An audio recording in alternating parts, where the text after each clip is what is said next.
لاہور والو گھبرا کیوں رہے ہو؟ 300 سال پہلے بھی سچ بولنے والوں کو دھکے ملتے تھے، انگلیاں قلم ہوتی تھیں اور جھوٹ بولنے والے نگران حکومتوں میں شامل کر کے ساتھ بٹھائے جاتے تھے۔ گھوڑے اس وقت بھی کچروں میں منہ مارنے پر مجبور ہوتے تھے، گدھوں کو آم کے مربے کھلائے جاتے تھے۔ اپنوں میں الفت اس وقت بھی نہیں ہوتی تھی، آج بھی بہنوئی جیلوں میں گھمایا جا رہا ہے اور سالہ نگرانوں کے ساتھ ہے۔ میں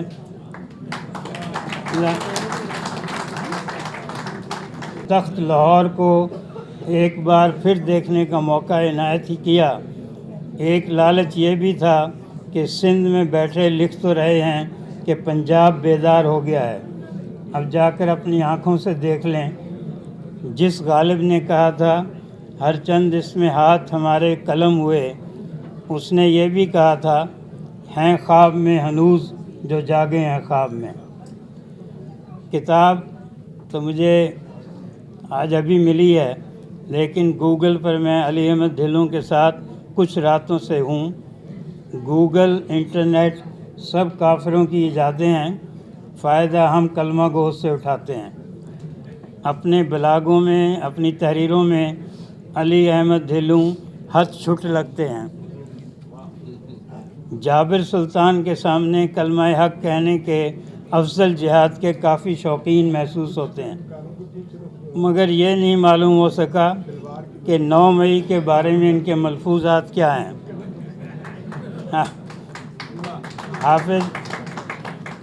حافظ شیرازی گلگشت مسلح اور آب رکن آباد کے ذکر کے بغیر نہیں رہ سکتے تھے، تو علی احمد ڈھیلوں زمان پارک اور بنی گالہ کے لوکیشن ظاہر کیے بنا اگلی سطر نہیں لکھ سکتے۔ آج جو پاکستان بھر کے سچ بولنے والے داتا کی نگری میں جمع کیے گئے ہیں، اس کے آفٹر ایفیکٹس کیا ہوں گے؟ میں تو منگل کو واپس شہر قائد چلا جاؤں گا اور آپ بقول فیض احمد فیض ہم دیکھیں گے، ہم بھی دیکھیں گے، اور کسی اور کتاب کی رونمائی کے بہانے جمع ہوں گے۔ اللہ تعالیٰ آپ سب کی حفاظت کرے۔ پاکستان کی روشن اقلیتیں لکھ کر آپ اکثریت کو تاریخ ثابت کرتے ہیں۔ اتنے بڑے بڑے میڈیا گروپوں کے مقابلے میں اپنے میڈیا گروپ کو لیڈر کہتے ہیں، کرتا کوئی اس بندہ گستاخ کا منہ بند۔ لیڈر تلاش کرنے، تراشنے اور انہیں پھر مارکیٹ میں لانچ کرنے کا لائسنس کسی اور کے پاس ہے۔ کامیاب نمائش کو اب کئی مہینے ہو رہے ہیں۔ Leader, media group, print, channel, social media سب پر بیک وقت سرگرم ہے۔ عوامی موضوعات پر قلم اٹھایا جا رہا ہے، زبان کھولی جا رہی ہے، اور ہم زبان حال سے پھر کہہ رہے ہیں خطہ لاہور تیرے جانثاروں کو سلام۔ خواتین و حضرات، قافلے صحراؤں، دلدلوں اور لکو دک دشتوں سے گزر رہے ہیں۔ پیاس پوچھتی ہے ندیاں کہاں گئیں، بھوک آواز دیتی ہے کھیت کہاں گئے۔ ہر جگہ ہاؤس اسکیمیں کھڑی ہو رہی ہیں۔ ابھی پتہ چلا تھا علی احمد ڈھیلوں صاحب بھی اپنی زرعی زمین پہ کوئی ہاؤسنگ اسکیم آپ نے بھی شروع کی ہے۔ بچے بلک رہے ہیں، مائیں تڑپ رہی ہیں، بہنیں خلاؤں میں گھور رہی ہیں، سہاگنیں سوکھے ہونٹوں پر الفاظ لانے میں ناکام ہیں۔ ڈاکٹر مبارک علی کے شہر میں یہ کہہ رہا ہوں کہ تاریخ حویلیوں سے باہر نکل نہیں پا رہی، اور آج کی تاریخ آج قلم بند کرنے والا میڈیا نامعلوم نمبروں سے فون کا انتظار کرتا ہے، پھر لکھنے بیٹھتا ہے۔ جغرافیہ عالمی مافیاؤں کے گھنے جنگلوں میں راستہ بھول چکا ہے۔ اذانیں گونج رہی ہیں، نمازی بہرے ہو چکے ہیں، مصور برش اور کینوس چھپا رہے ہیں، نظریاتی پولیس مراقبے میں جا کر قانون شکنوں کی جیو فینسنگ کر رہی ہے، اور کاروبار میں ناکام رہنے والے تاجر ٹاک شوز میں معیشت کی بحالی کی تجاویز دے رہے ہیں اور اپنی گھریلو زندگی خراب کرنے والی عورتیں حقوق نسواں کی چیمپئن بن گئی ہیں۔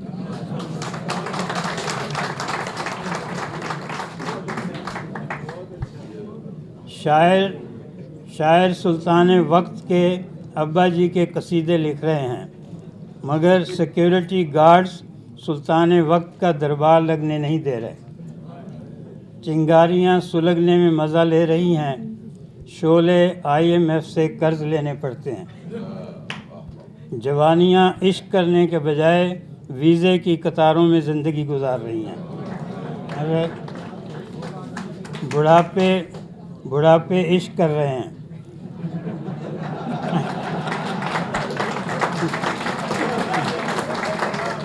اور پہلی بار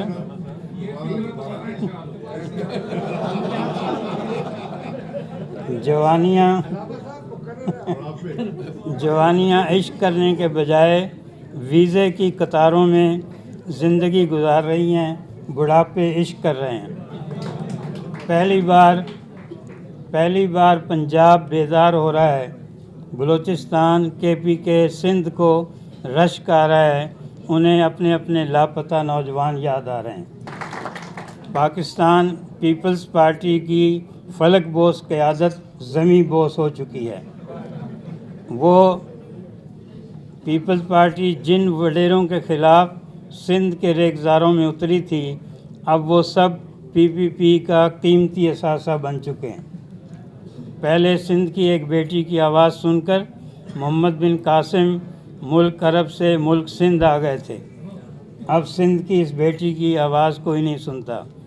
بلاول ہاؤس کی دیواریں اور اونچی کر دی گئی ہیں، مگر سلام ہے اس دھان پان بیٹی کو کہ پہاڑوں چٹانوں سے ٹکرا رہی ہے۔ سندھ، پنجاب، بلوچستان KPK کی غریب اکثریت پر ظلم کرنے والے آپس میں ایک ہیں، لیکن مظلوم ایک دوسرے سے دور کر دیے گئے۔ مجھے چناب نے پالا تو سندھ نے سینچا،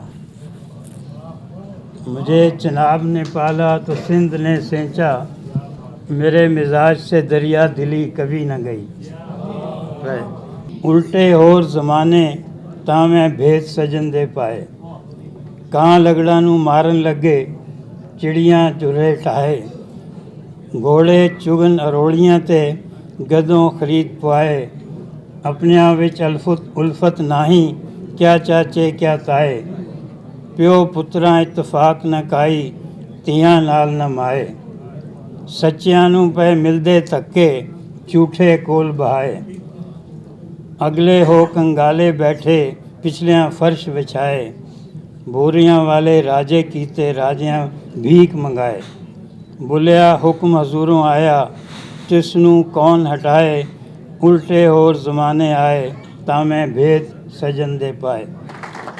پاکستان پیپلز پارٹی کی فلک بوس قیادت زمیں بوس ہو چکی ہے۔ وہ پیپلز پارٹی جن وڈیروں کے خلاف سندھ کے ریگزاروں میں اتری تھی، اب وہ سب PPP کا قیمتی اثاثہ بن چکے ہیں۔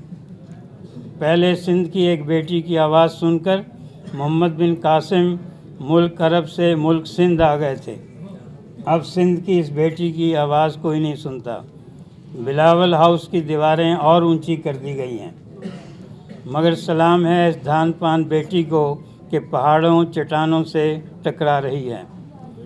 سندھ، پنجاب، بلوچستان KPK کی غریب اکثریت پر ظلم کرنے والے آپس میں ایک ہیں، لیکن مظلوم ایک دوسرے سے دور کر دیے گئے۔ مجھے چناب نے پالا تو سندھ نے سینچا، مجھے چناب نے پالا تو سندھ نے سینچا، میرے مزاج سے دریا دلی کبھی نہ گئی۔ الٹے اور زمانے تاں میں بھید سجن دے پائے، کاں لگڑا نو مارن لگے چڑیاں چرے ٹھائے، گھوڑے چگن اروڑیاں تے گدوں خرید پوائے، اپنیاں وچ الفت ناہی کیا چاچے کیا تائے، پیو پتراں اتفاق نہ کائی تیاں نال نہ مائے، ਸੱਚਿਆਂ ਨੂੰ ਪਏ ਮਿਲਦੇ ਧੱਕੇ, ਝੂਠੇ ਕੋਲ ਬਹਾਏ। ਅਗਲੇ ਹੋ ਕੰਗਾਲੇ ਬੈਠੇ, ਪਿਛਲਿਆਂ ਫਰਸ਼ ਵਿਛਾਏ। ਬੋਰੀਆਂ ਵਾਲੇ ਰਾਜੇ ਕੀਤੇ, ਰਾਜਿਆਂ ਭੀਖ ਮੰਗਾਏ। ਬੋਲਿਆ ਹੁਕਮ ਹਜ਼ੂਰੋਂ ਆਇਆ, ਤਿਸ ਨੂੰ ਕੌਣ ਹਟਾਏ। ਉਲਟੇ ਹੋਰ ਜ਼ਮਾਨੇ ਆਏ, ਤਾਂ ਮੈਂ ਭੇਦ ਸਜਨ ਦੇ ਪਾਏ।